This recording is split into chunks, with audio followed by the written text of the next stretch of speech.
बातें करते उत्तम जल संसाधन की। हम तकनीकी बातें करते फसलों के उत्पादन की। हर किसान का सपना सच हो जीवन सुखद बनाने को। गाँव-गाँव के हर आंगन का प्यारा सा ये दर्शन। कृषि दर्शन, कृषि दर्शन, कृषि दर्शन, कृषि दर्शन, कृषि दर्शन, कृषि दर्शन, कृषि दर्शन, कृषि दर्शन।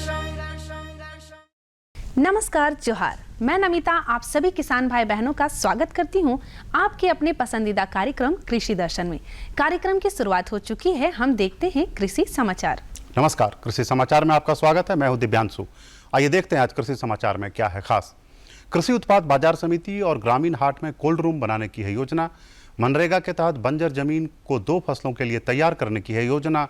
और फूलगोभी के बेहतर उत्पादन के लिए लगाएं उन्नत प्रभेद पूसा केतकी। अब समाचार विस्तार से। झारखंड सरकार के उद्यान निदेशालय द्वारा अब गांवों और किसानों के करीब शीतगृह यानी कोल्ड रूम बनाने की योजना है। इसके लिए शुरुआती चरण में राज्य के 10 कृषि उत्पाद बाजार समिति को कोल्ड रूम बनाकर दिया जाएगा। एक कोल्ड रूम की लागत 3,24,000 रुपये है। इसी लागत पर 10 ग्रामीण हाट में भी कोल्ड रूम बनाए जाएंगे। वित्तीय वर्ष 2022-23 में मनरेगा के अंतर्गत 2 फसलों की खेती को फोकस करके काम कराने की योजना तैयार की गई है। इसके लिए जमीन को 2 फसलों की खेती करने लायक तैयार किया जाएगा और इसका प्रबंधन कराया जाएगा। इसके तहत मिट्टी और पानी का उपचार किया जाएगा। साथ ही प्रति जमीन को चिन्हित करके बड़ी संख्या में फलदार पौधे भी लगाए जाएंगे। इससे जमीन की उपयोगिता और किसानों की आय बढ़ेगी। मछली पालक भाइयों, बहुत कम जल क्षेत्र या छोटे स्थान में मछली पालन करने की तकनीक है बायोफ्लॉक तकनीक। इसके बारे में निजी प्रशिक्षण संस्थान या जिला मत्स्य विभाग से इसकी जानकारी, प्रशिक्षण और संरचना की स्थापना में सहयोग ले सकते हैं। मछली पालन की बायोफ्लॉक तकनीक एक ऐसी तकनीक है जिसमें नदी या तालाब में मछली पालन नहीं किया जाता है, बल्कि जमीन के ऊपर गोल या चौकोर हौजनुमा संरचना तैयार किया जाता है और इसमें पानी भरकर मछली पालन किया जाता है। आप अपनी आर्थिक स्थिति को ध्यान में रखते हुए बायोफ्लॉक संरचना को धातु या मोटे प्लास्टिक से तैयार कर सकते हैं। इसमें लागत कम और उत्पादन ज़्यादा होता है। झारखंड के परिप्रेक्ष्य में अभी जो सबसे ज़्यादा हाईलाइटेड है वो है बायोफ्लॉक। ऐसे तो बहुत सारी टेक्निक हैं, RAS और एक्वापोनिक्स, लेकिन जो अभी सबसे ज़्यादा प्रचलित है वो बायोफ्लॉक है। इसके लिए प्रशिक्षण लेना होगा। बहुत सारे प्राइवेट एंटरप्रेन्योर्स हैं जो बायोफ्लॉक आपके यहाँ आके सेटअप भी करते हैं और वो इंडिविजुअल ट्रेनिंग भी देते हैं। उनकी जो चार्जेस होती है वो लेते हैं। मुझे लगता है बहुत ही नॉमिनल चार्जेस होता है और वो ही आपको एक तरह से ट्रेन करेंगे। और मत्स्य विभाग से भी अगर संपर्क किया जाए तो वहाँ भी कुछ ये प्रशिक्षण मिल सकता है। किसान भाइयों, फूलगोभी की खेती के लिए सितंबर तक फसल लगाने का काम पूरा कर लें। झारखंड में फूलगोभी के बेहतर उत्पादन के लिए उन्नत प्रभेद पूसा केतकी, पूसा दीपाली, पूसा हिमज्योति या पंत शुभ्रा लगाएं। फूलगोभी की बुआई में 800 ग्राम बीज प्रति हेक्टेयर की दर से लगाएं। बुआई में कतारों के बीच 60 सेंटीमीटर और पौधों के बीच 35 सेंटीमीटर की दूरी रखें। फूलगोभी के बेहतर उत्पादन के लिए झारखंड के लिए अनुशंसित उन्नत प्रभेद पूसा केतकी, पूसा दीपाली, पूसा हिमज्योति और पंत शुभ्रा की उत्पादन क्षमता औसतन 200 से 250 क्विंटल प्रति हेक्टेयर है। राज्य के किसान मकई के भुट्टे से दाना छुड़ाने के लिए कृषि उपकरण ट्यूबलर हैंडमेड सेलर का इस्तेमाल कर सकते हैं। इसकी कार्यक्षमता 1 क्विंटल प्रतिदिन है। आइए जानते हैं टमाटर फसल में फलछेदक कीटों के रोकथाम के लिए क्या करें। टमाटर फसल में 5% से ज्यादा फलछेदक कीट का प्रकोप दिखे तो इस कीट के रोकथाम के लिए आधा मिलीलीटर इंडोक्सा कार्ब दवा प्रति लीटर पानी की दर से घोल बनाकर फसल पर छिड़काव करें। इससे फलछेदक कीट पर नियंत्रण हो जाएगा। और अब एक नजर राज्य के 5 प्रमुख शहरों के मौसम के मिजाज पर। आज राज्य के 5 प्रमुख नगरों के अधिकतम और न्यूनतम तापमान कुछ इस प्रकार दर्ज किए गए। रांची का अधिकतम तापमान 29 डिग्री सेल्सियस और न्यूनतम 21 डिग्री सेल्सियस।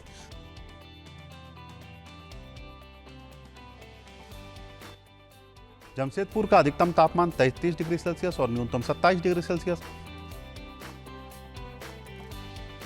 मेदिनीनगर का अधिकतम तापमान 33 डिग्री सेल्सियस और न्यूनतम 23 डिग्री सेल्सियस।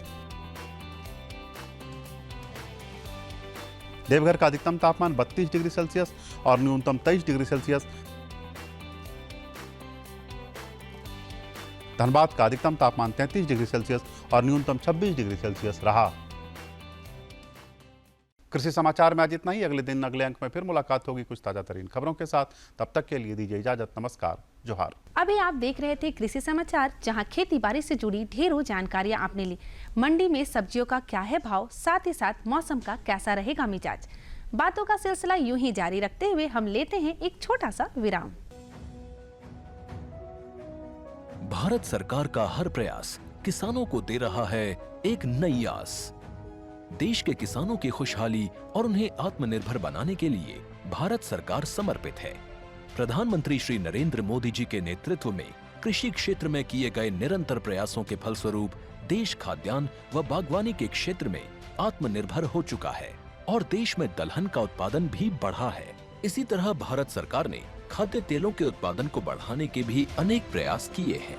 इसी क्रम को आगे बढ़ाते हुए माननीय प्रधानमंत्री श्री नरेंद्र मोदी जी के नेतृत्व में भारत सरकार ने दूरदर्शी निर्णय लेते हुए राष्ट्रीय खाद्य तेल मिशन ऑयल पाम की शुरुआत की है। इस मिशन से देश भर के किसानों को बहुत लाभ मिलेगा। कृषि के पूंजी निवेश में वृद्धि होगी, खाद्य तेल आयात पर देश की निर्भरता कम होगी और रोजगार के नए अवसर पैदा होंगे। खाने के तेल में आत्मनिर्भरता के लिए अब राष्ट्रीय खाद्य तेल मिशन ऑयल पाम का संकल्प लिया गया है। इससे किसानों को तो सीधा लाभ होगा ही, गरीब और मध्यम वर्ग के परिवारों को सस्ता और अच्छी क्वालिटी का तेल भी मिलेगा। यही नहीं, ये मिशन बड़े स्तर पर रोजगार का निर्माण करेगा। इस मिशन के अंतर्गत ऑयल पाम का रकबा और पैदावार बढ़ाने पर जोर देने के लिए सरकार ने 11,000 करोड़ रुपए से अधिक की सहायता राशि निर्धारित की है। मिशन के तहत सरकार ने ऑयल पाम की खेती के लिए रोपण आदि की सहायता में बढ़ोतरी करते हुए पहले मिलने वाले 12,000 रुपए प्रति हेक्टेयर को बढ़ाकर 29,000 रुपए प्रति हेक्टेयर तक कर दिया है। ऑयल पाम के पुराने बागों के पुनरुद्धार के लिए 250 रुपए प्रति पौधा के हिसाब से विशेष सहायता दी जा रही है। पौधारोपण सामग्री की कमी दूर करने और बीजों की पैदावार करने वाले बागों को भी सहायता दी जाएगी। इसके तहत 15 हेक्टेयर ऑयल पाम उद्यान के लिए 80 लाख रुपए तक की सहायता राशि दी जाएगी। इसके अलावा नर्सरी विकास के लिए 40 लाख रुपए तक तय किए गए हैं। पूर्वोत्तर और अंडमान राज्यों के लिए विशेष सहायता का भी प्रावधान है। ऑयल पाम के किसान ताजे फलों के गुच्छे यानी FFB का उत्पादन करते हैं, जिनकी वर्तमान में कीमतें अंतर्राष्ट्रीय मूल्यों में उतार चढ़ाव के आधार पर तय होती हैं। पहली बार केंद्र सरकार ताजे फलों के गुच्छे की कीमत के लिए किसानों को आश्वासन दे रही है। ये व्यवहार्यता मूल्य यानी VP कहलाएगा, यानी किसानों को कोई घाटा नहीं होने दिया जाएगा। व्यवहार्यता मूल्य VP तय करने की शुरुआत 1 नवंबर से होगी और अगले वर्ष 31 अक्टूबर तक जारी रहेगी। इसे ऑयल पाम वर्ष कहा जाएगा। इस योजना के तहत वर्ष 2025-26 तक ऑयल पाम का रकबा 6.5 लाख हेक्टेयर सृजित करने और कच्चे ऑयल पाम की पैदावार वर्ष 2025-26 तक 11.20 लाख टन पहुंचाने का लक्ष्य निर्धारित किया गया है। सरकार के इस महत्वपूर्ण निर्णय से देश में ऑयल पाम की खेती करने वाले किसानों में विश्वास पैदा होगा और वे खेती का रकबा बढ़ाएंगे। इस तरह पाम ऑयल का उत्पादन भी बढ़ेगा, जिससे किसानों की आय बढ़ेगी और ग्रामीण अर्थव्यवस्था भी सुदृढ़ होगी।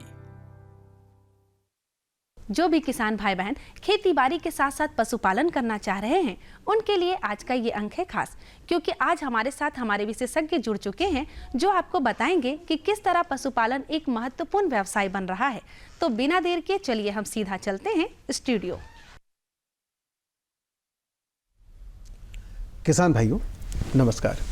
कृषि दर्शन के आज के इस अंक में आप सभी का स्वागत है। किसान भाइयों, हम सभी जानते हैं कि पशुपालन के साथ कृषि का अन्योन्याय संबंध है। बहुत सारे ऐसे किसान भाई हैं जो कृषि के साथ साथ पशुपालन करते हैं और ये आज की तारीख में एक व्यवसाय के रूप में भी उभर आया है। अगर आप व्यवसाय के रूप में अपनाना चाहते हैं पशुपालन को, तो ये कितना लाभदायक हो सकता है, आज इसी विषय पर हमारी बातचीत होगी। इस विषय पर बातचीत करने के लिए हमारे साथ डॉक्टर भरत महतो स्टूडियो में मौजूद हैं। डॉक्टर भरत महतो दिव्यांग केंद्र में बाकायदा वैज्ञानिक के तौर पर कार्यरत हैं। डॉक्टर साहब, इस कार्यक्रम में आपका स्वागत है। नमस्कार। नमस्कार। किसान भाइयों, तमाम जानकारियाँ हम आप तक पहुँचाएंगे, आप हमारे साथ जुड़े रहिए। डॉक्टर साहब, जब हम बात करते हैं पशुपालन की, जी तो झारखंड जैसे राज्य में जो वन जंगलों से घिरा हुआ है, कितनी उपयोगिता आप देखते हैं? पशुपालन की तो उपयोगिता है, लेकिन झारखंड जैसे राज्य में इसकी उपयोगिता आप कैसे आंकते हैं? जी हाँ किसान भाइयों, जैसे हम लोग आज बात कर रहे थे झारखंड में पशुपालन की क्या उपयोगिता है और इसकी क्या महत्व है हमारे। जैसे झारखंड जैसे प्रदेश में जहाँ पे कृषि अभी भी हमारे पूरी तरह से मानसून पर टिका हुआ है, और जैसा हम लोग सभी जानते हैं यहाँ के अधिकतर जो क्षेत्र है, हमारा कृषि जो क्षेत्र है, वहाँ पर पानी बहुत कम समय तक टिकता है। हमारे अधिकतर क्षेत्र उबड़ खाबड़ है, सीढ़ीनुमा खेत बने हुए हैं, जलाशयों की कमी है, जो सॉयल है, जो हमारा मिट्टी है, उसमें पानी को अधिक दिनों तक धारण करने की क्षमता नहीं है, जिसके कारण अभी भी इतनी सुविधा होने के बावजूद, इतनी वैज्ञानिक तौर पे हम लोग उन्नत होने के बावजूद भी हमारे खेतों में सालों भर खेती नहीं रह पाती है। मानसून आधारित ही खेती कहें तो मुख्य रूप से हो पाती है। इसके कारण हमारे किसान अधिकतर समय पे बेरोजगार रहते हैं, मतलब उनके पास खेत में रोजगार नहीं होता है, कोई कमाई के जो आय के जो साधन होते हैं वो नहीं हो पाता। और समय के साथ जोत भी कम होता जा रहा है। जी, समय के साथ रोज कुछ न कुछ जोत भी कम होता जा रहा है, और जो हमारा जलवायु में परिवर्तन देखे जा रहे हैं, ये एक अलग, हर बार मौसम कभी पहले आ जा रही है मानसून, तो कभी बाद में आ जा रही है, कभी अतिवृष्टि कभी कम वृष्टि में हमारा फसल मार खाते रहता है। तो इस सब स्थिति के लिए पहले समय से भी, पुराने समय से भी लें तो हमारे यहाँ का जो जलवायु है पशुपालन के लिए बहुत ही एक अच्छा माहौल क्रिएट करता है। हमारे यहाँ पे एक अच्छा व्यवसाय के रूप में उभर सकता है, पर हम लोग इसको एक पारंपरिक रूप में ही अभी तक रखे हैं। हमारे यहाँ के किसान भाई इसको परंपरा कहें तो कृषि के साथ साथ पशुपालन का एक बहुत ही निकट संबंध रहा है। सभी दिन लोग इसको एक अतिरिक्त आय के रूप में उपयोग करते आए हैं, और इसमें किसान भाई अच्छे लाभान्वित भी हुए हैं। पर इसको अभी के परिप्रेक्ष्य में चाहिए कि अब इसको हम एक व्यवसाय का रूप दें, जिससे कि हमारे आय में जो इतना हम जो कमा रहे हैं पारंपरिक रूप से, उसमें हम इजाफा कर पाएँ और अगला पीढ़ी को हम इसकी और आकर्षित कर पाए। बिल्कुल। आमतौर पर डॉक्टर साहब, जब पशुपालन की हम बात करते हैं तो बहुत सारे ऐसे किसान भाई हैं, कुछ गाय, बकरी, मुर्गी, सुअर इस तरह का पालन कर लिए, लेकिन जहां तक लग रहा है कि समय बदलते समय के साथ इसका क्षेत्र व्यापक हो रहा है। तो किन किन क्षेत्रों में ये काम किया जा सकता है? पशुपालन का काम कितना विस्तृत किया जा सकता है? जी हाँ किसान भाई, मैं इस बात पे विशेष चर्चा तो बहुत ही महत्वपूर्ण चीज़ है। इसके साथ एक और चीज़ों पे विशेष ध्यान मैं दिलाना चाहूँगा।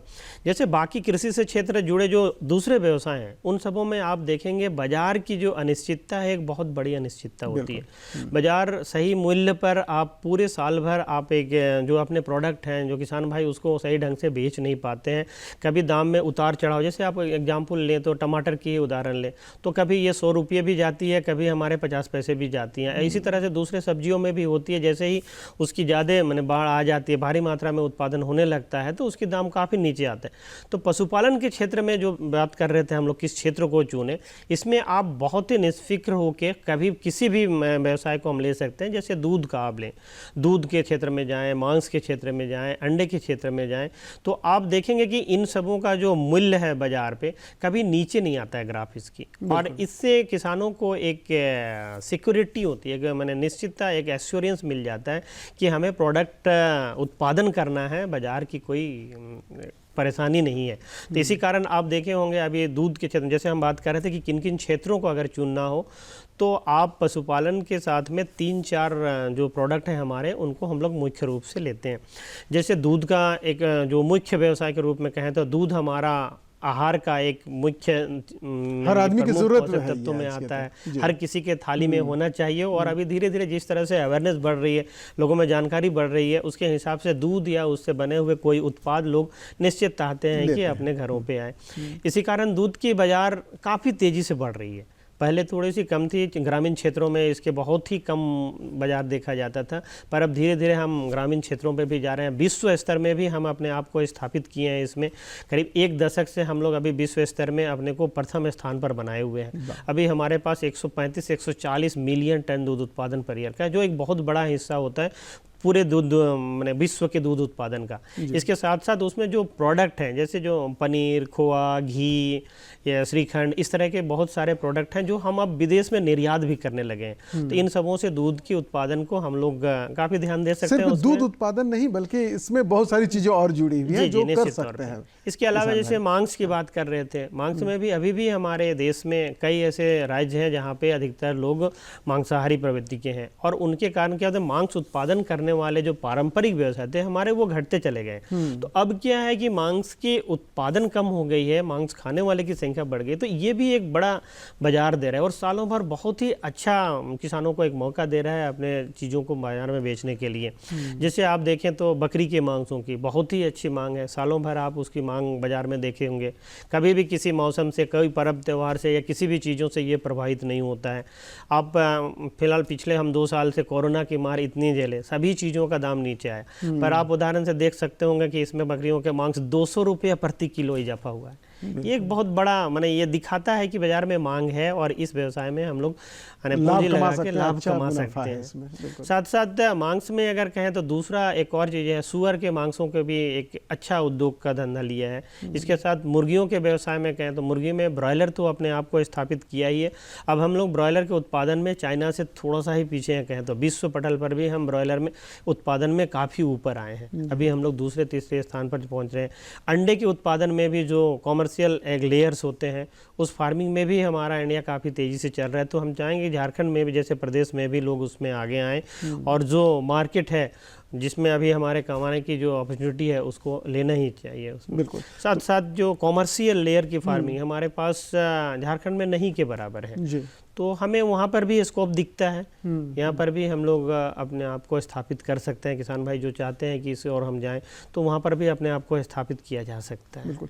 तो कुल मिलाकर अगर कहा जाए तो बहुत बड़ा क्षेत्र है इसका, बहुत सारी चीज़ें की जा सकती है। अगर आप संपन्न हैं तो दुग्ध उत्पादन अगर बड़े पैमाने पर कर रहे हैं तो सीधे दूध नहीं बेचकर उसमें बहुत सारी चीज़ों का आप ऐड कर सकते हैं, आप बना सकते हैं, छोटी छोटी इकाइयाँ स्थापित कर सकते हैं। अंडा का भी एक बड़ा व्यवसाय हो सकता है, साथ ही साथ मांस का भी एक बड़ा व्यवसाय। और झारखंड जैसे राज्य में तो सुकर पालन का तो बहुत ज़्यादा महत्व भी है और बहुत मतलब संभावनाएं भी बहुत ज़्यादा है। सुकर पालन में कुछ राज्यों पे नहीं के बारे, लेकिन झारखंड जैसे राज्यों में कहें तो हमारा एक मांस में ये बहुत ही परंपरा से रहा है।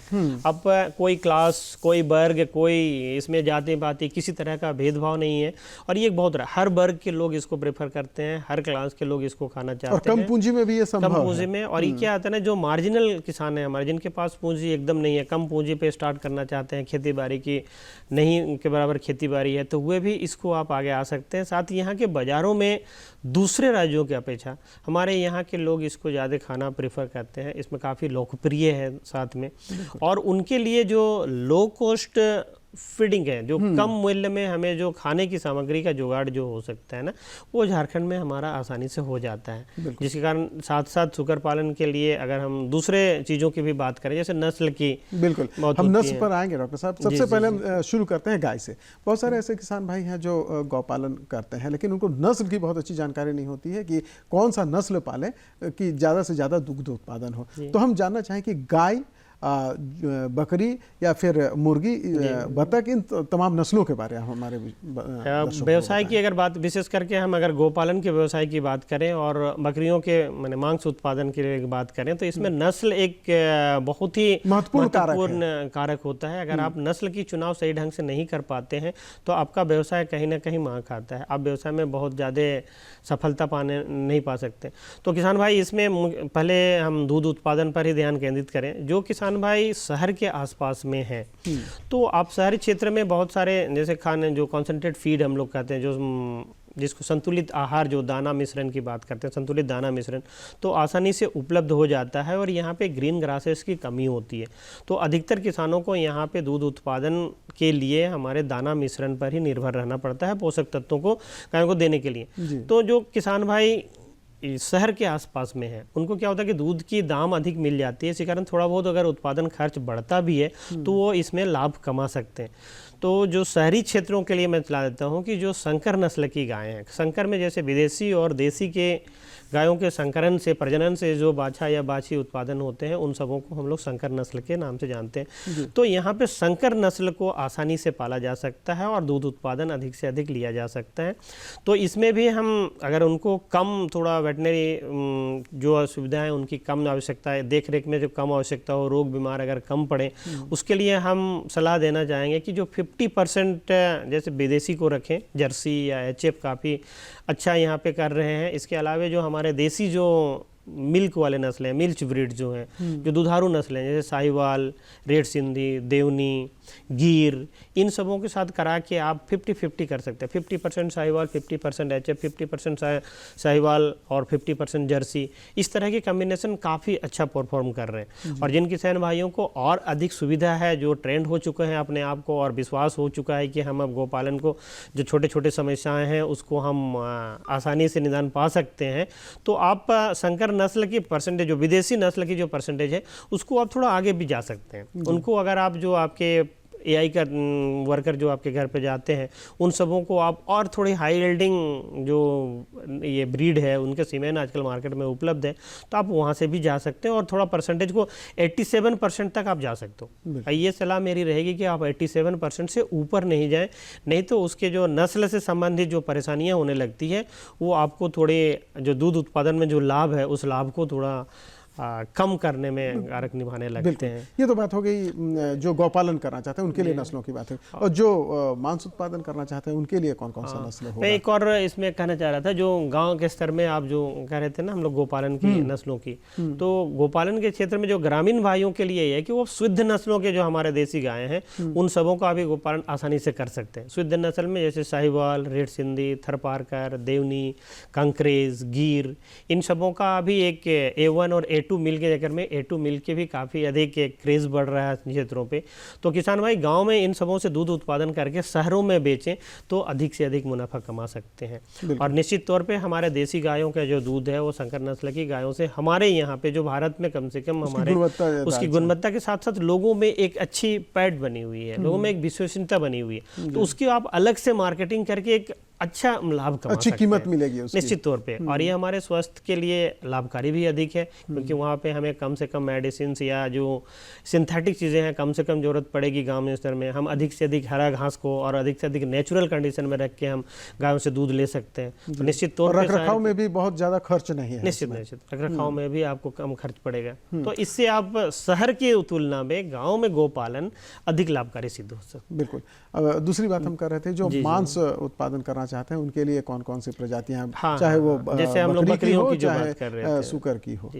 जैसे बकरियों की बात पहले कर ले हम लोग। जैसे बकरियों में हमारे बिहार, झारखंड और उड़ीसा के कुछ क्षेत्रों में अगर लें और बंगाल के क्षेत्रों पे लें, तो यहाँ पर ब्लैक बंगाल नस्ल की बकरियां मांस के लिए प्रसिद्ध हैं पूरे एशिया में। तो किसान भाइयों, आप जो मांस के लिए और झुंड में बकरियां रखने का सोच रहे हैं, तो इससे अच्छा यहाँ के लिए उपयोगी नस्ल नहीं है। दूसरे जो कुछ जैसे पर्व त्यौहार वगैरह में भी थोड़ा बहुत जो ज़्यादा दाम पे बिक जाते हैं, ऑक्शन टाइप की, बोली टाइप की लगने लगती है, तो उस तरह के पर्व विशेष ओकेजन के लिए भी अगर कुछ संकर नस्ल के बकरियां भी विशेष करके रखना चाहेंगे, तो किसान भाई सिरोही या बीटल या बारबरी, इन तीनों का चुनाव ब्लैक बंगाल के संकरण के लिए कर सकते हैं। इसमें आप ब्लैक बंगाल के बकरियों को रखें, और जो दूसरे जैसे हम बात कर रहे थे ना कि सिरोही, बारबरी, बीटल, उन सबों के बकरों को रख के एक दो संकरण कर सकते हैं।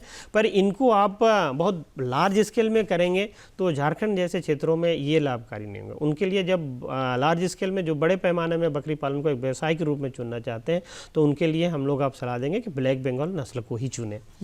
और इसके अलावे जो आप बात कर रहे थे, जो किसान भाई थोड़ा स्टॉल फीडिंग टाइप का अगर ध्यान देना चाहते हैं और थोड़ा सा पूंजी लगा के गॉड फार्मिंग अगर करना चाहते हैं, तो वहाँ पर आप जमुनापारी, बीटल, बारबरी, सिरोही, इस तरह के नस्लों को जो बड़े थोड़ी सी ज़्यादा लार्ज बड़े होते हैं, अभी बॉयर एक नई आई किस्म आई हुई है जो काफ़ी अच्छा इंडिया में भी परफॉर्म कर रहा है, तो उन सबों को भी कर सकते हैं। पर मांस में बाजार में थोड़ी इसमें परेशानी होती है। जी, क्या परेशानी है?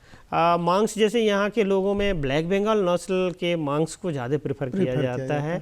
इसी कारण आप वो पर्व त्यौहार के लिए भी मैं एक बार फिर दोहराना चाहूँगा कि ऑकेजनली बेचने के लिए, और वहाँ पे आप कुछ लाभ कमाना चाहते हैं, सलाह ऐसा है कि मतलब आप अगर सलाह देते हैं तो ब्लैक बंगाल ही ज़्यादा। जी, निश्चित तौर पर और सुकर के नस्लों की बात कर रहे थे आप। सुकर के नस्लों में जानने के लिए मैं आपको थोड़ा सा एक भूमिका बता रहा हूँ। यहाँ में हमारे काले रंग की सुअरों का मांस खाने की एक बहुत पुरानी मान्यता रही है। तो जैसे देसी में मुर्गियों में जैसे देसी नस्ल को प्रेफर करते हैं, उसी तरह से काले रंग के सुअरों में मान्यता है कि वो देसी के ही हमारे उन्नत किए हुए नस्लें हैं। इसी कारण काला रंग में जैसे अभी झारसुक जो पहले TND के नाम पे जाना जाता था, यहाँ के लिए सबसे उपयुक्त है आप या तो झारसुक लें या घुंघरू भी, जो बंगाल वेटरनरी कॉलेज के द्वारा ये किया गया है, विधान चंद्र कृषि विश्वविद्यालय के द्वारा किया गया है। और जो झारसुक की बात कर रहे थे, हमारा बिरसा कृषि विश्वविद्यालय के जो हमारे पशुपालन विभाग है वहाँ से उन्नत किस्म का एक डेवलप किया गया है, आप उसको अपनाएं किसान भाई। इसके अलावे आप रसियन चरमुखा, ये हेम्पशायर, लार्ज वाइट यॉर्कशायर,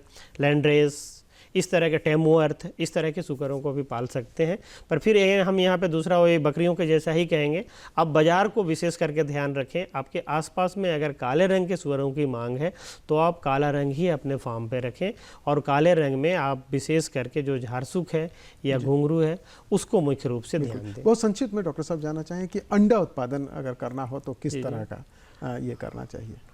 ये अंडा उत्पादन में हम यहाँ पर बाज़ार से फिर देखें, दो तरह के अभी बाज़ार में दो तरह के अंडों का मांग बढ़ा है। एक ब्राउन सेल वाले जो ब्राउन जो देसी के लुक पे होते हैं उसका, और दूसरा जो वाइट कलर के होते हैं। ये दोनों तो वाइट कलर है वो एक्चुअली लेयर फार्म के होते हैं, जिसमें बहुत सारे कॉमर्शियल स्ट्रेन है, जैसे BB 300, 400 वैंकी के द्वारा डेवलप किया हुआ है। इसके अलावा अभी और कोई भी प्राइवेट फार्म है जो वाइट कलर अंडा देने वाली मुर्गियों को रखे हैं, तो आप उस तरह के स्ट्रेन को रख सकते हैं। इसके अलावा अगर ब्राउन सेल वाले का मार्केट है आपके पास, क्योंकि काफ़ी क्षेत्रों में देखा जाता है कि ये सफ़ेद सेल वाले जो छिलके हैं उससे ब्राउन वाले अधिक दामों पे बिकते हैं, तो अब उस तरह के करना चाहेंगे तो आप फिर से आप बिरसा कृषि विश्वविद्यालय के द्वारा ही एक उन्नत किस्म का जिसका नाम दिया गया है झारसिम, आप उसको कर सकते हैं। या दिव्यान कृषि विज्ञान केंद्र के द्वारा दिव्यान रेड नाम का एक मुर्गी है, आप उससे ले सकते हैं। इसके अलावा सोनाली है, बनराजा है, ग्राम प्रिया है जो CPDO के द्वारा किया गया है, और दूसरे और भी जो हमारे ICRA के संस्थान हैं उनके द्वारा ब्राउन सेल वाले काफ़ी किए गए हैं, जिसको आप क्षेत्र विशेष के द्वारा उन्नत किया गया है।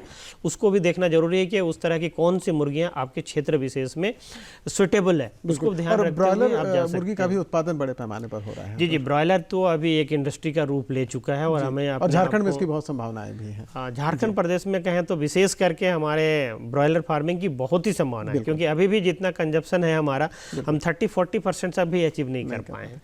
डॉक्टर साहब, समय की पाबंदी है इसलिए हम आपको रोकना चाहते हैं, बहुत सारी जानकारियां रह गई है, फिर मुलाकात होगी आपसे। किसान भाइयों, आप पशुपालन कीजिए और इसका लाभ प्राप्त कीजिए। डॉक्टर साहब, आप हमारे कार्यक्रम में इसके लिए आपका बहुत बहुत धन्यवाद। किसान भाइयों, आपसे भी चाहेंगे इजाज़त। नमस्कार। नमस्कार किसान भाई।